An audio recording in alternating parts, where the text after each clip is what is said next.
quando eu comento com algumas pessoas, né, que conhecem, e eu falo, o G12 é maravilhoso, uma bênção na essência, na raiz, né? O que estragou foi que trouxeram uma versão genérica para o Brasil e em nome do G12 fizeram bastante atrocidades. Mas a visão, os modelos que nasceram e onde nasceram foram extraordinários, né? Igrejas grandes em número e grandes em poder, em unção, em comunhão, enfim. Então, desde antes de 91, já se ouvia falar sobre isso. E eu falei com o pastor Pedro, né? Olha, pastor, nesse tempo todo de célula, eu nunca vi algo que surgiu na última ministração, que foi lendo, né, Atos, porque Atos é a referência de onde a igreja nasceu. E a gente está sempre acostumado a falar, a igreja nasceu em Atos, a igreja nasceu... Só que o nascimento foi de trigêmeos. Porque a igreja nasceu, mas nasceu a célula e nasceu o discipulado. Os três nasceram juntos e a igreja por muitos anos ficou só no templo, no culto. E daí alguns anos, né? Nós descobrimos algo novo e tal. Na realidade eles nasceram juntos. É que esqueceram de cuidar da célula e do discipulado. Porque você vê lá, Atos 2:46, que eles estavam no templo e nas casas, grupos pequenos, e comiam, partiam pão, conversavam, estavam ali juntos, né, no dia a dia. Isso é discipulado, é caminhar junto, é o companheiro do caminho, é aquela pessoa que vai estar, que você tem liberdade para conversar, para falar, para estudar a Bíblia junto, para tirar algumas dúvidas, enfim. Os três nasceram juntos, é o trigêmeos, né? E a gente enfatizou muito durante a vida toda a igreja local, né? E por isso o resgate que a gente está fazendo. Um irmão nosso comentou, pastor, tal, eu não sei se eu me adapto muito porque eu sou um crente tradicional, né? Gosto daquela... Eu falei, então, meu irmão, bem-vindo, porque a igreja tradicional é essa. É culto nas células, culto no templo, nos lares e caminhar, comer o pão dia a dia. Tá junto no dia a dia, comendo pão, discipulado, ter relacionamento. Eu fico triste, fico preocupado na realidade. Triste não fico não, porque cada um se vire. Mas eu fico preocupado com as pessoas que não gostam de aglomeração, não gostam de estar juntos, não gostam de pegar a mão do irmão. Como é que vai morar no céu? Né? Como é que vai morar no céu? Se lá no céu vai ser isso eterno. Comunhão, estamos juntos, tal, e cutuca daqui, cutuca de lá, e esbarra no anjo, barra na anja, e aquela coisa toda, céu lotado. A pessoa diz, não... Fico no meu cantinho, quando acaba já sai de fininho, eu não sei o quê. Eu chego antes, chego depois, não gosto de louvor. Quem não gosta de louvor então? Tem uns irmãozinhos abençoados, né? Ou atribulados, não sei. Chega do meio do...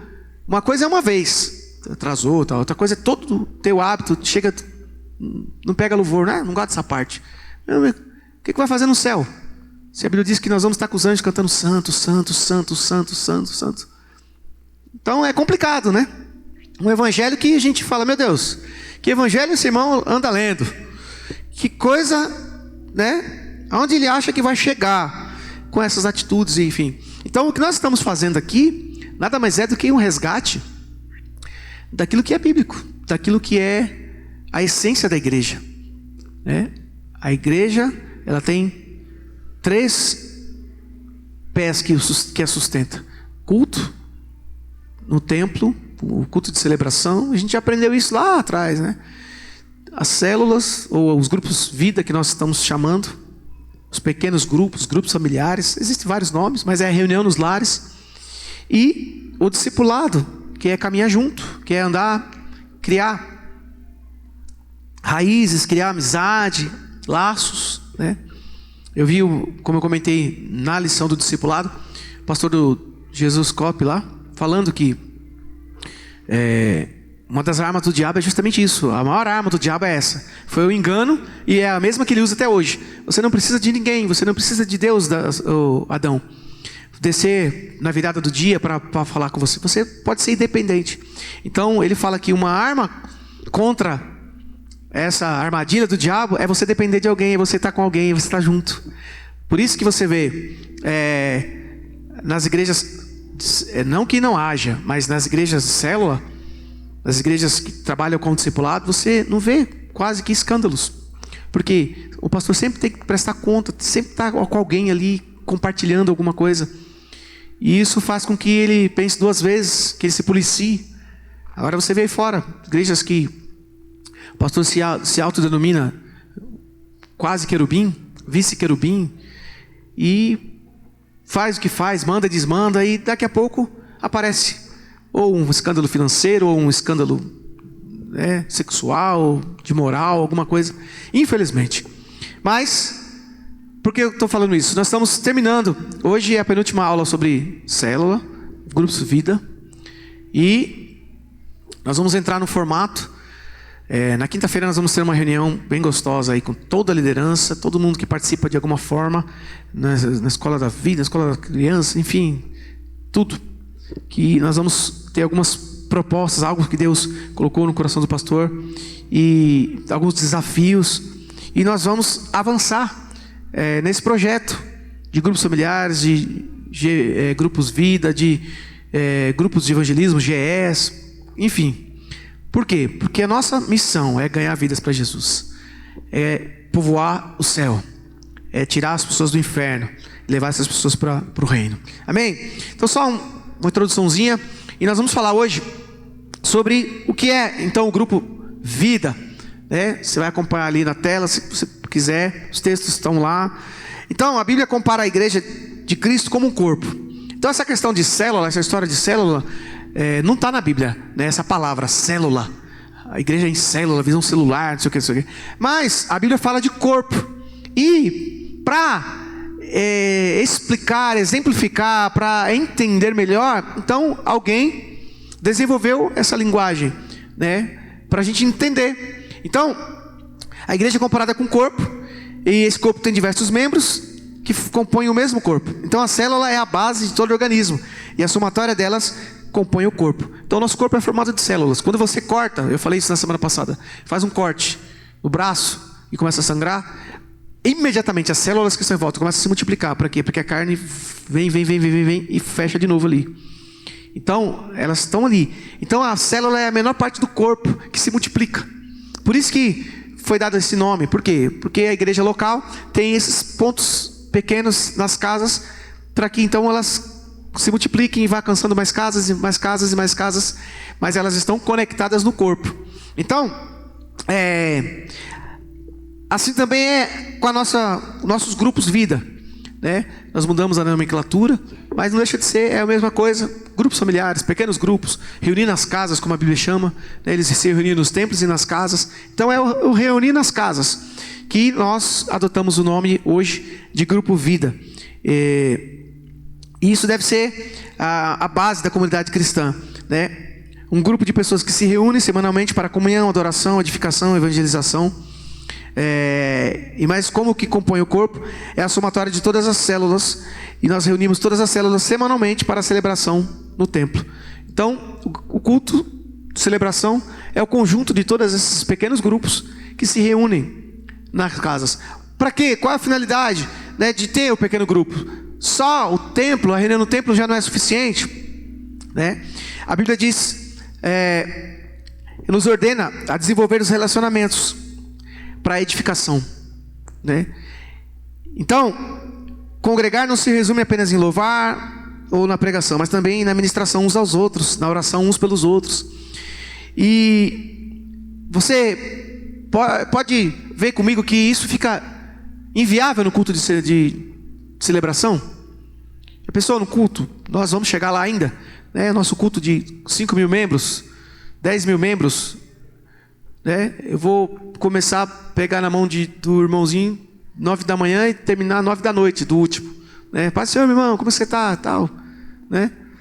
Então, o grupo pequeno é justamente para isso, né? Nós temos aqui o nosso irmão missionário da casa de recuperação, que ele trabalha justamente assim, ele só trabalha com 20 pessoas. Por quê? Porque ele quer ter a oportunidade de olhar olho no olho, de não perder ninguém, de ter o contato, de poder sentir, só no olhar ele sente que aquele cara não está bem, ele vai lá e conversa. Às vezes ele vira à noite conversando, acalmando o cara que quer ir embora, quer desistir do tratamento e tal. Por quê? Porque é mais fácil. Então, se nós queremos aprender, que nós queremos ganhar as pessoas e cuidar dessas pessoas, esse modelo, que é o modelo bíblico, que é o modelo que nós vamos ver que Jesus usou Moisés recebeu a orientação para fazer, é um modelo que vai nos ajudar a cuidar uns dos outros.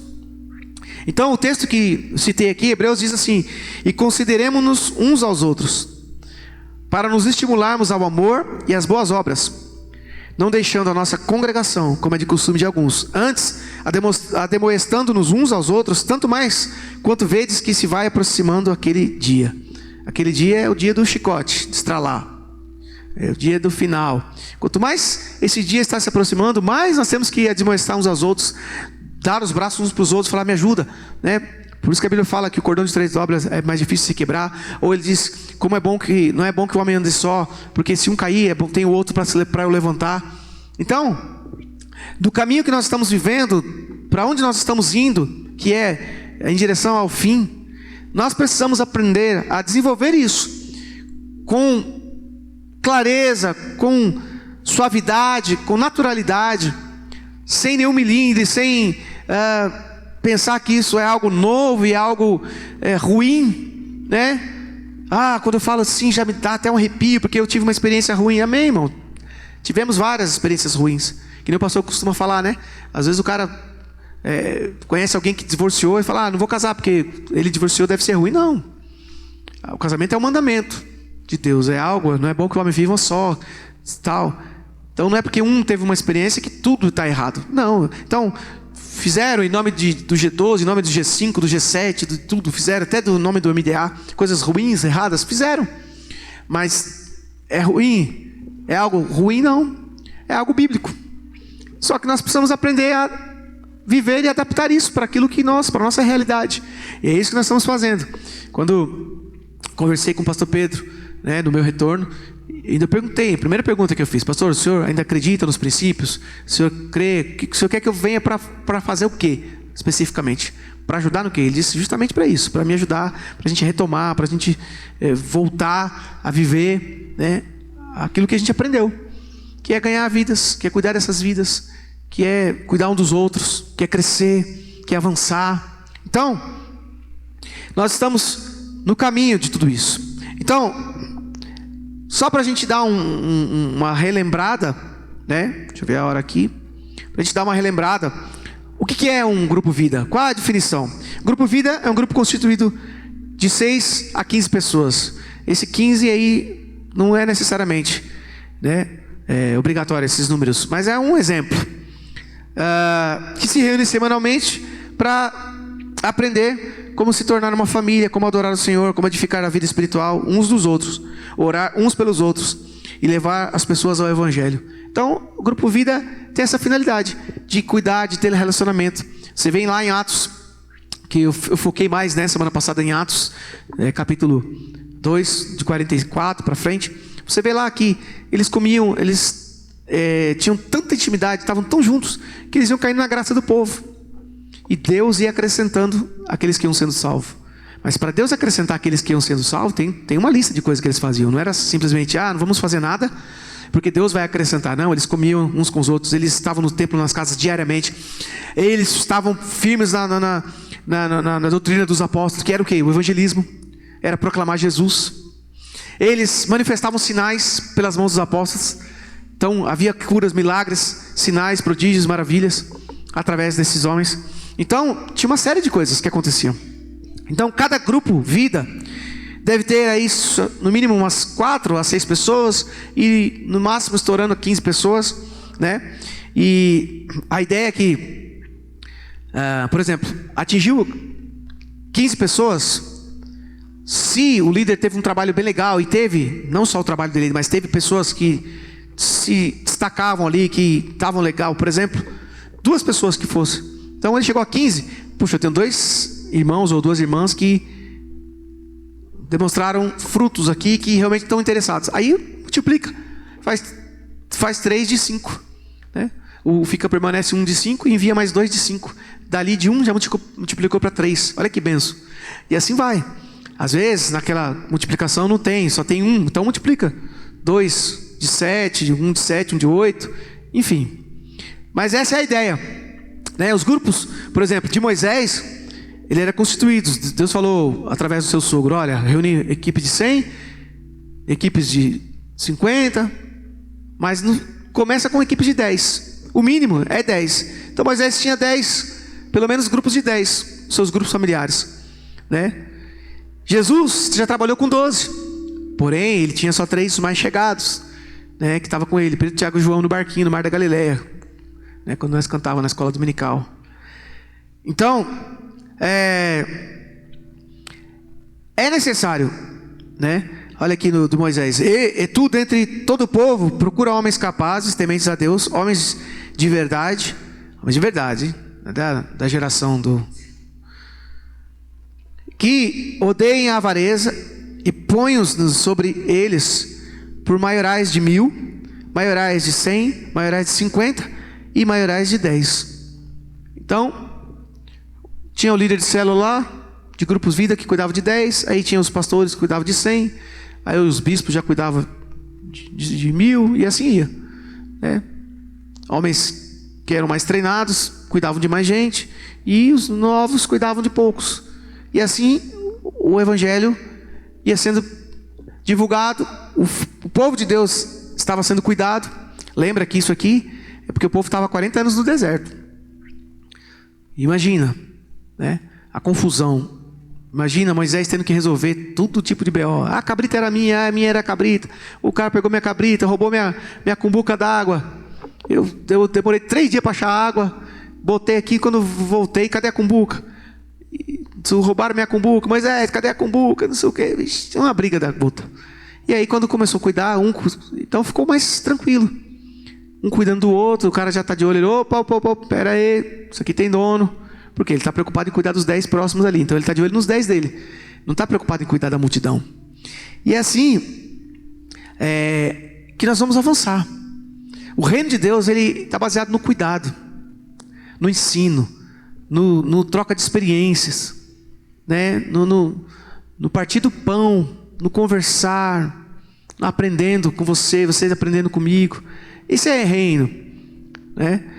O grupo vida, esse princípio, ele é maior do que uma simples reunião no meio da semana. Se esse grupo só existir no dia da reunião, ele não é um grupo vida, e sim um culto caseiro. O grupo vida deve acontecer a semana toda, no supermercado, no shopping, na caminhada. Aí, na caminhada, irmão. For caminhar, chama o seu discipulador, bota ele para andar. No lazer, na casa, na escola. Então, o grupo vida, o seu grupo de relacionamentos, o seu grupo de amigos, ele deve acontecer durante a semana toda. É uma amizade, é um grupo, é uma família, é uma extensão da sua família. Não é algo formal que acontece só num culto, no dia, né? Todo dia de grupo familiar, aí todo mundo chega com aquela cara de paisagem e tal, aquele sorriso, depois a semana toda ninguém se fala, ninguém conversa, ninguém, né, tem relacionamento. Vai ter um negocinho em casa, um churrasquinho. Ah, não, vou chamar esses irmãos não, os irmãos crentes, eu vou chamar os meus parentes, esses crentes comem demais. Não, a primeira pessoa que você tem que lembrar, chamar minha célula, vou fazer qualquer coisa, chamar meus irmãos, vou estar junto, comunhão, que é o que eles faziam, comiam em comum. O segredo, a gente teve lá em Santarém por algumas vezes, o segredo daqueles homens, quando a Rosaninha teve, da pastora Cláudia, e é assim, algo que eles falam que é comum, né? Não é só porque nós estamos lá no dia da celebração, no dia da conferência. Acaba a Tadel, eles vão comer, apesar de que tudo lá é perto, né? Eles moram tudo lá, trabalham tudo na cidade, vão de a pé para trabalho, então é tudo mais fácil. Mas acabou o Tadel, eles vão comer, acabou a célula, eles vão comer, acabou o culto, não sei o que, eles vão comer, acabou a sexta-feira, eles vão comer, e peixe, e não sei o que, e vai de lá, e vai de cá. Então sempre reunidos, sempre, aquela comunhão, aquela coisa toda, né? É peixe daqui, peixe de lá, peixe de cá, né? E por isso que a Bíblia fala que vão sendo acrescentadas as pessoas. Nós precisamos aprender, né? Uma das coisas que nós temos falado bastante é isso, é desenvolver esse relacionamento entre os pastores, entre os grupos de jovens, grupos de louvor, grupos de dança. A gente desenvolver isso com mais afinco, assim, com mais gosto, com mais prazer, e criar esse relacionamento mesmo, né? Aí aqui, olha, Atos capítulo 2, 46, e perseverando unânimes todos os dias no templo e partindo pão em casa, comiam juntos com alegria e singeleza no coração. Sempre que os irmãos se encontram, o GV acontece, né? O grupo, vida. Então, onde você estiver, na feira. Não tem negócio só na casa. Você vai na feira, aí encontrou com o irmãozinho lá, puxa, tá atribulado, qualquer coisa. Eu falei, mano, que bom que te encontrei. Puxa, aconteceu uma situação em casa, tem um tempinho? Vamos ali comer um pastel. Aí já paga o pastel pro irmão e recebe a bênção. A irmãozinho também recebe. E aí ali mesmo, né? Porque a gente acostumou com uma coisa muito formal, né? Irmão, você pode orar por mim? Ah, aqui não dá, irmão, porque se eu for orar aqui, né? Eu vou ter que... Excelentíssimo e glorioso e poderoso, eu vou parar a feira. Não, irmão, vem cá, qual que é o problema, tal? Abraça ali.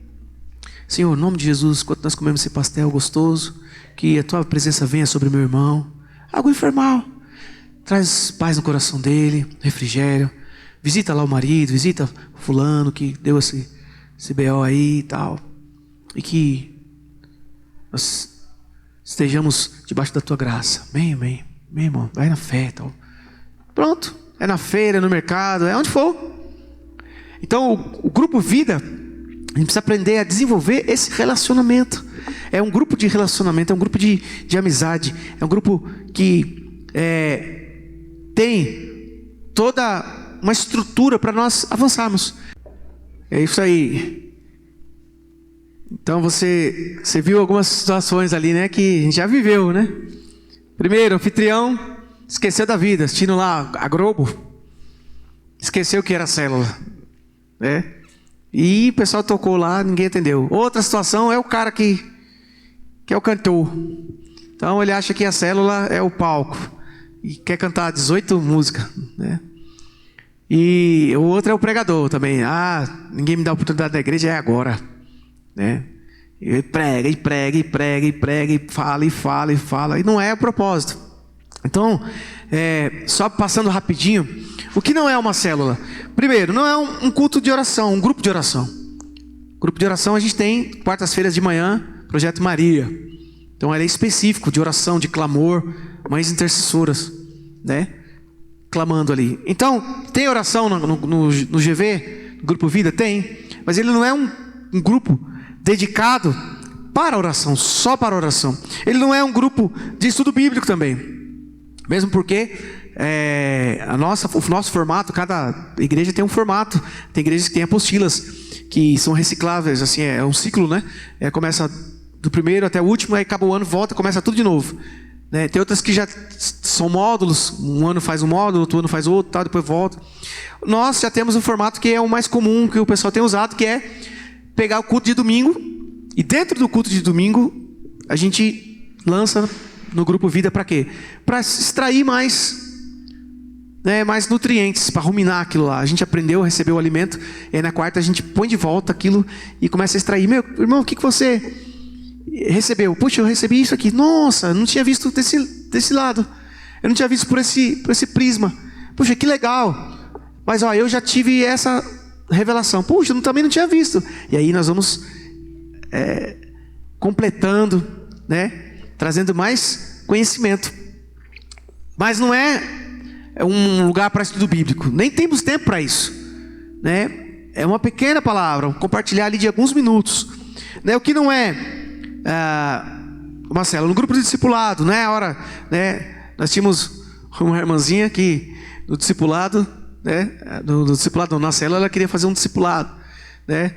E queria botar tudo lá, que meu marido fez isso na semana, aqui não sei o que, pega ele de pau, quem vai bater nele? Não, irmão, não é assim não. Então não é um grupo de discipulado, de você ouvir a pessoa ali, que ela abriu o coração. Não, nós vamos falar sobre a palavra de Deus, aquilo que nós ouvimos no domingo, aquilo que Deus deu ao nosso pastor, e nós vamos repassar. É muito comum também pessoas de fora, já aconteceu, de pessoas quererem vir, não, porque Deus mandou eu trazer uma palavra. Meu irmão, então eu acho que deu o número errado, irmão, porque Deus já mandou a palavra para nós no domingo, através do nosso pastor, e nosso grupo é para compartilhar. Se você quiser compartilhar, o tema é esse, amém? Dentro do tema. Então já aconteceu de chegar a gente lá, não, porque eu trouxe o irmãozinho do fogo aí para estar com a gente, amém? Você começou a falar, ele já, não, irmão, porque diz na palavra de Deus, Deus me deu uma palavra. Ô, irmão, então segura. Depois que a gente acabar a célula, aí quem quiser ficar para ouvir a tua palavra, fica, porque aí a pessoa é voluntário. Mas aqui o propósito é esse. Então é cortar mesmo. Porque muito fácil, né? As pessoas vêm, Deus mandou, Deus mandou. Não, Deus não mandou não. Deus já mandou lá no pastor Pedro, nosso pastor, nosso líder. Então quando eu tenho muito disso, quando estou na célula, já sinto ali que aí da BO, eu já venho, faço antes de começar, acabou o louvor, já vejo que o cara está ali com a Bíblia, já tá falando, irmãos, só para lembrar, a nossa célula funciona assim, nós aqui vamos compartilhar aquilo que o nosso pastor Pedro Ferrari, casado com a pastora Cláudia Ferrari, no domingo, ele trouxe para nós. E então, como todos aqui sabem, aí o cara já segura a onda. Porque é muito comum, infelizmente, às vezes os irmãozinhos falam, tem um reunião lá em casa, vai lá, você vai ter uma oportunidade. Não vai ter oportunidade não. Não é assim que funciona. O grupo Vida também não é um grupo de cura interior, né? Porque nem todo mundo que está no grupo Vida é maduro. Aí o cara vai abrir o coração lá na frente de todo mundo. Porque isso, porque aquilo, né? Aconteceu isso, não sei o quê. E aí o irmãozinho, o líder vai tentar amenizar. O outro irmão pode falar, pega ele de pau, arrebenta ele, né? A pessoa não tem a maturidade. Ou senão ela fala, nossa, isso é coisa de crente. Pensei que crente era santo, que não tinha problema. Ixi, eu vou embora desse negócio aqui, né? Então, não é o lugar. Nós vamos ter o Veredas agora, dia 17 de junho, 16, 17 de junho. Fechou? Então, no Veredas você abre o coração, chora, faz o que for. Mas no grupo Vida não. Não é o grupo de apoio, né? Que nem os alcoólicos anônimos. Aí todo mundo tem que falar os seus problemas da semana. Fala o seu problema, fala, todo mundo fala. E não se resolve nada, é só mais para desabafo, né? E daí no final fala, não, eu estou vencendo. Eu vou vencer, essa semana eu vou vencer. Mas não é o propósito. O propósito também não é ser um ponto de pregação, né? Que aí você prega, cada semana prega uma coisa, que Deus vai te pegar, que você cortou o cabelo, aquela coisa toda. Não. Nós temos o GE. Então, se você está querendo desafiar, falar do amor de Deus de uma forma mais intensiva e específica, aí você entra no GE, que é o grupo de evangelismo, que são 7 ministrações e você pode fazer na casa de qualquer pessoa, né? Você pode fazer dentro do cemitério, dentro do terreiro, onde abrir a oportunidade, você pode fazer. O que não acontece com a célula. A célula tem que ser na casa de um irmão da igreja. Por quê? Porque ela é uma extensão da igreja, é um compromisso. Você viu lá no primeiro takezinho? Nunca aquilo pode acontecer. De você chegar na célula e de repente, não tem ninguém na célula. O gato do fulano morreu, foi todo mundo lá no velório do gato e não avisou o líder, não avisou ninguém.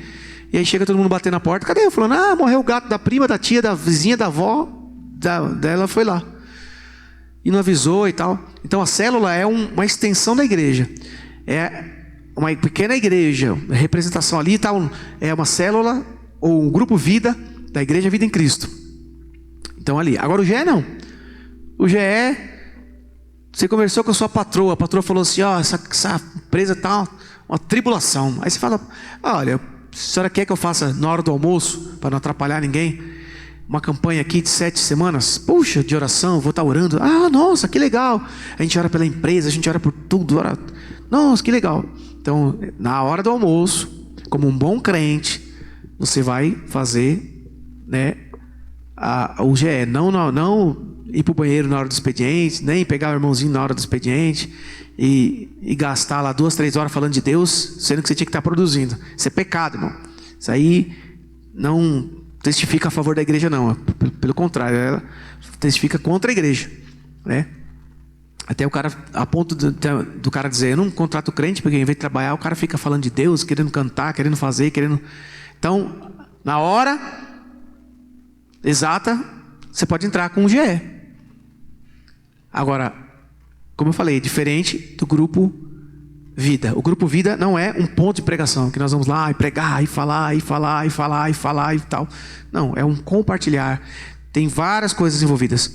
Qualquer grupo que tem as seguintes características: um grupo fechado, criado só para pessoas, que não tenha uma multiplicação como objetivo. Não, está bom assim, eu vou ficar no nosso grupinho, ninguém entra, ninguém sai, né? Fecha tudo. Um grupo que não se submete à liderança geral, né? Nós somos um grupo independente, né? O pastor deu a mensagem domingo, mas aqui Deus me deu outra mensagem, porque eu tenho orado muito e jejuado, eu fui no monte, Deus falou comigo. Abrai-vos a Bíblia no livro de Jeremias 98, capítulo 3,5. E aí lá vem, né? Então, não é também uma reunião social, né? E isso não é um grupo vida. Onde o grupo vida se reúne? A maioria das vezes na casa, como nós vimos lá no texto. No templo e nas casas. No templo e nas casas. Pode acontecer, mas isso tem que ser muito bem colocado. Por exemplo, como eu falei, o dono de uma empresa, ela é cristã, ela é da minha igreja, e ela fala, eu abro, vamos acabar sexta-feira 1 hora mais cedo, quinta-feira eu tiro 1 hora do expediente para vocês fazerem o grupo vida lá. Aí sim, porque a anfitriã faz parte da igreja, então você pode estabelecer um grupo vida ali. Agora, fora isso, né, no lugar assim aberto, você pode fazer um GE. Você pode fazer um GE. Mas, por quê? Porque o anfitrião é todo um trabalho, é o líder, é o anfitrião, todos têm que estar em comum acordo para que aquilo aconteça. Então você não vai fazer um grupo vida no boteco, na hora da sinuca. Não vai dar muito certo, né? Não vai dar muito certo. Então precisa ter um ambiente, né? Apesar que eu falei aqui de preferirmos as residências, que é um lugar mais fechado, um lugar que a gente conhece, sabe a procedência, sabe quem mora, sabe tudo ali, mas pode ser feito, como eu falei, na escola, na hora do almoço, mas isso com o consentimento do anfitrião. Na escola, por exemplo, a diretora é evangélica e ela conversou com a diretoria, eles liberaram 1 horinha, tal, beleza. Então vá. Agora não vá revolucionar e fazer, né, em nome do que eu sou discípulo e tal, e eu vou fazer mesmo, e veio a ordem da diretoria, não faça, não, na hora do intervalo eu vou fazer e tal, e arranjar confusão e levar o nome de Cristo à vergonha, que aí não é bom, né? Não é um bom testemunho. Então, para fechar aqui bem rapidinho, não vou falar tudo, mas existem várias bases bíblicas da igreja se reunindo nos lares. Se você ler o Novo Testamento, você vai ver muitas referências.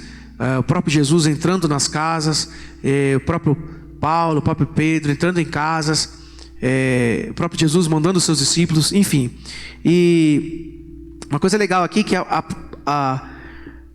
o autor aqui ele coloca que o próprio Deus ele é considerado como uma célula, né? Porque o nome Elohim, o nome de Deus Elohim, quer dizer mais do que um, né? Ele está no plural. Então, como nós já sabemos, Pai, Filho e Espírito Santo, lá no Gênesis, quando ele falou, façamos o homem a nossa imagem e semelhança, ele não disse, eu farei o homem a minha imagem, mas ele disse, façamos, ele estava chamando mais alguém. Então, nós cremos e aprendemos que Pai, Filho e Espírito Santo estavam ali na presença. Então, Elohim, o nome Elohim quer dizer Deus no plural. Então, o próprio Deus em si já é um grupo, já é uma célula, um pequeno grupo, né? E nós vemos o ministério de Jesus, quantas vezes ele entrou nas casas para ministrar, para curar, para ressuscitar, né? O ministério dele não se resumia só na multidão. E quando ele ressuscitou, pelo contrário, aí que ele só ficou nas casas, ele só entrava nos lugares, né? E onde estavam os discípulos ali reunidos. Mas só para a gente, não vou falar todos, mas, por exemplo, algumas explicações de Jesus das parábolas eram feitas nas casas. Mateus 13, 36. Ele falava na multidão, olha, o reino de Deus é assim, como é um homem que lança semente na terra, uma cai no chão seco, vem o corvo e pega, outro cai no chão rochoso. Depois os discípulos, quando eles iam comer, estavam juntinhos, mestre, explica pra gente, né? O que o senhor quis dizer com aquilo? E aí, na célula, no partir do pão ali, que eles começavam a entender, Jesus falava. O que mais? Ele estava na casa de Pedro, quando curou a sogra de Pedro. E diz as más línguas que Pedro negou Jesus justamente porque ele curou a sogra dele. Olha que coisa chata. São as más línguas que dizem. Então Jesus entrou na casa de Pedro para curar a sua sogra. Então Jesus estava na casa. né? Ele estava na casa, ensinando quando destelharam o teto para descer o paralítico. Estava numa casa. Ele estava ali ministrando a palavra dentro da casa. Mateus 8,14, ele visitava as casas de pessoas doentes. Ele entrou nas casas, Marcos 5, né, para ressuscitar os mortos. Ele estava na casa do Zaqueu, partilhando e falando do evangelho. Ele estava ali na casa de Zaqueu. Então, em várias situações, nós vemos o ministério de Jesus atuando nos lares. Então ali ele fazia o quê?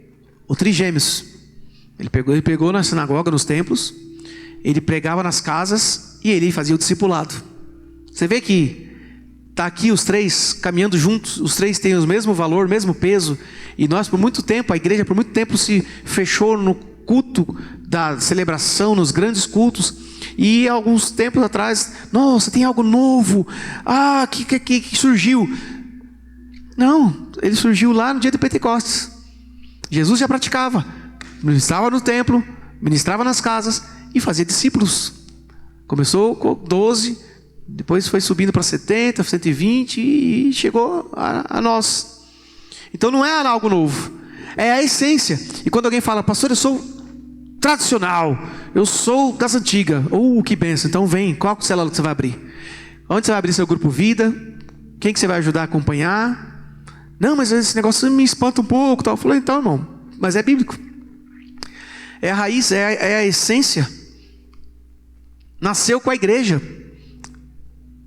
Olha aqui mais,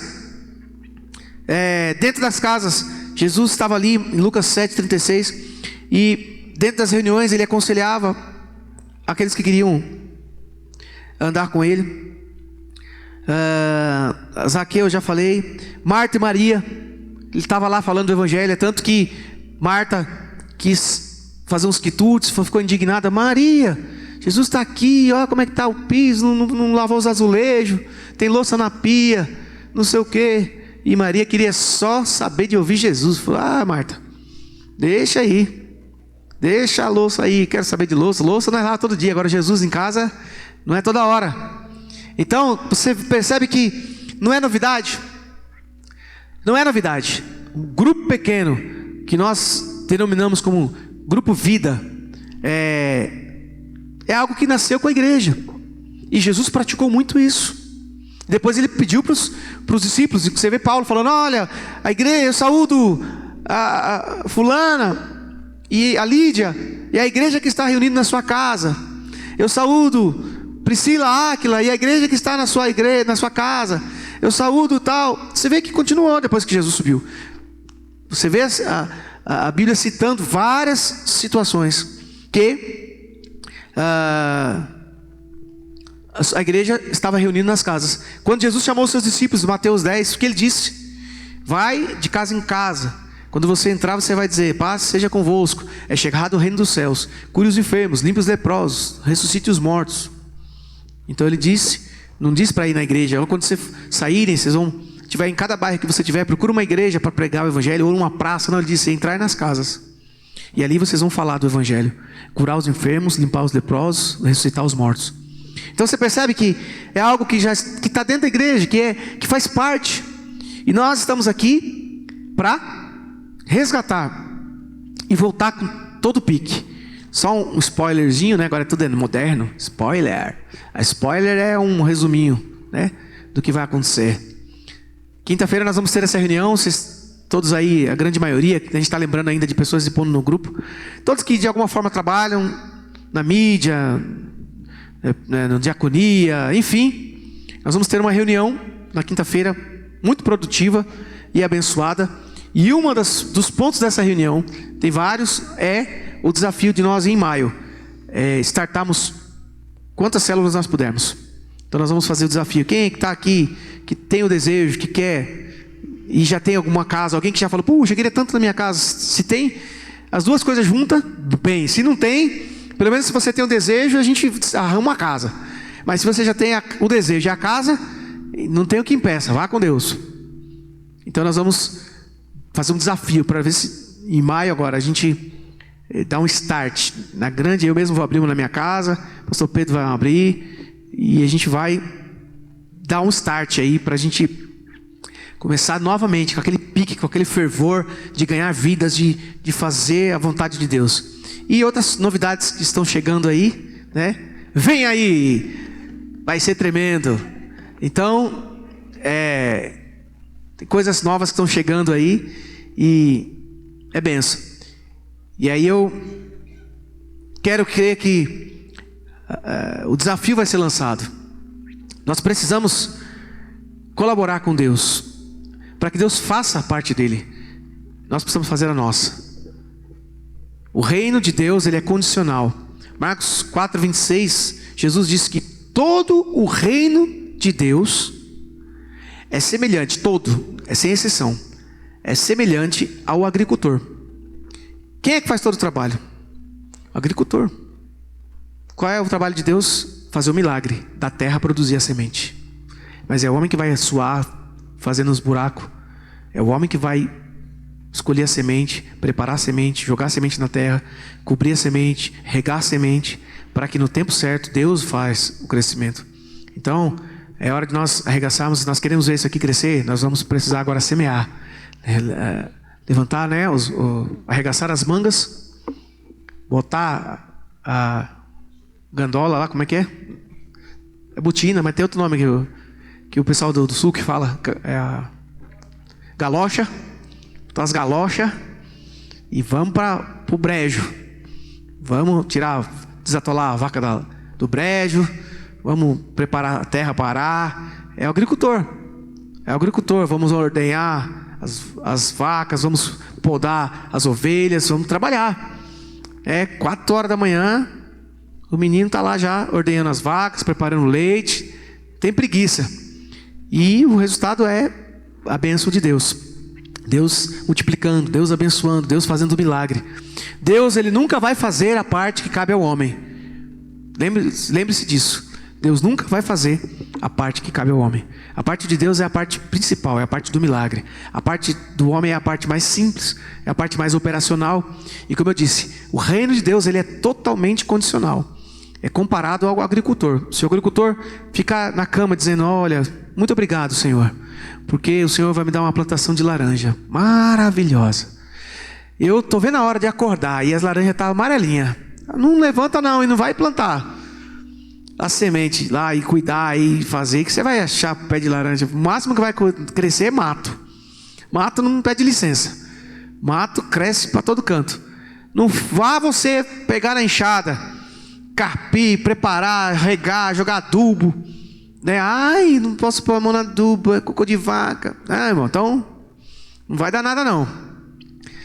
Sem mimimi. Pega mesmo ali, uma latona, cheio de mosquito voando, e taca lá. Se tiver que ajeitar com a mão, ajeita lá, para a semente ficar bem protegida, preparada, para que cresça, né? Para que cresça.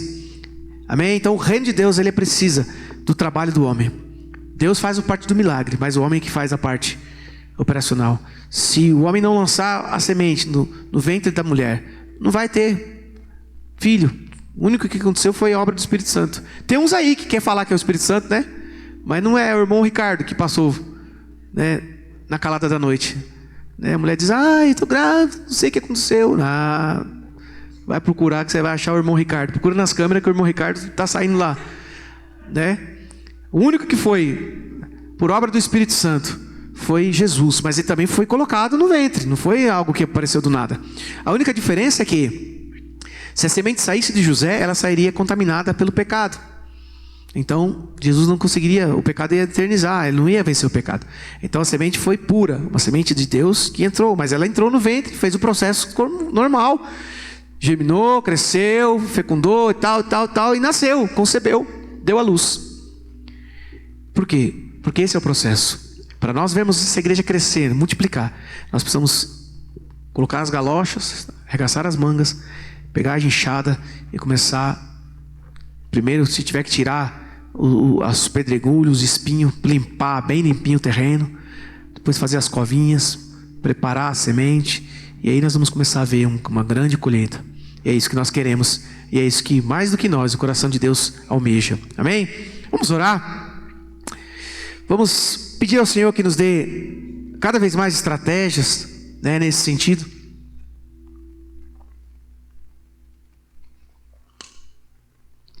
Mais um spoiler aí da terça, da quinta.